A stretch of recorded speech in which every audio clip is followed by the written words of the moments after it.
We really looked at the wheelchair as a chair because you're sitting in a chair more than you're actually moving in a mobility device. So that really brought us around to look at furniture, because chairs and wood furniture is a dominant force in the design world.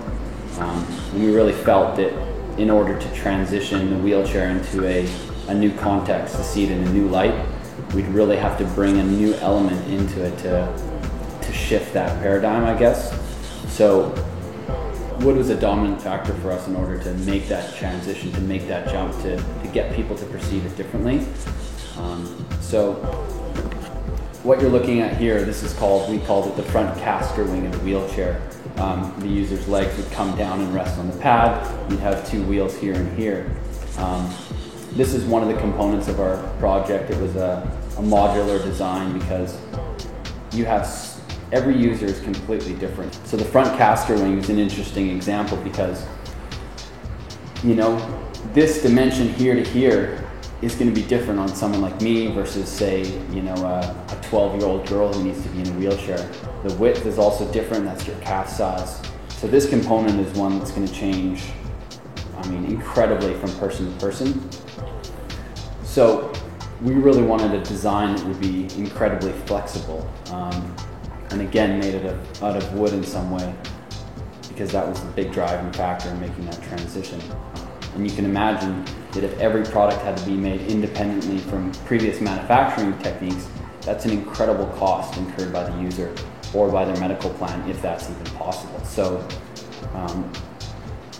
with an additive manufacturing process that utilizes wood as its material, something like this becomes more real, simply because you could take the measurements and the dimensions of the user and their requirements. That design could be turned into a digital file, shipped to the closest facility, and within a short period of time you could have this product right back in the hands of the medical professional. It's an extension of the user's body, and by having a flexible option, bringing wood, you're adding another level of depth and warmth that the object becomes more part of the person versus being an accessory. It's something that expresses them. And that's a powerful thing, because we wanted to create a chair that really empowered its user. Wood really brings that texture and warmth back into the environment. And if we look at wood, there's been a number of battles. One of the hugest things is trying to get wood back into hospitals. Hospitals, as many people know, are an incredibly sterile environment. And it's been proven that wood as a material actually has a psychological impact on the human being.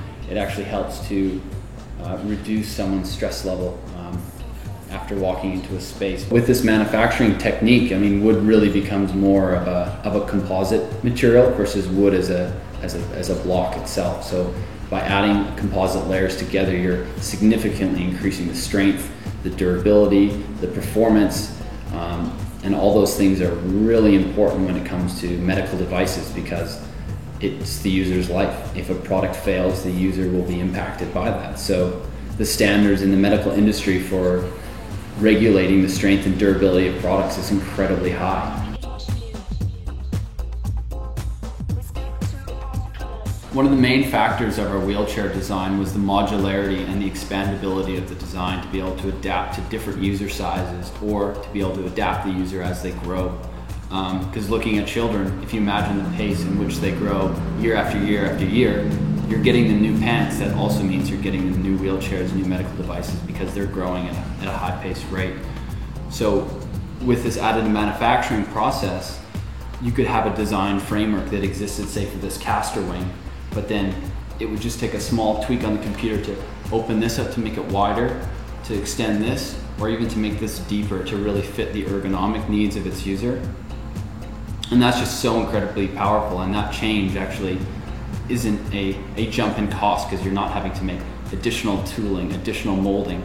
All you're doing is simply tweaking the design of the computer and outputting it to the same machine.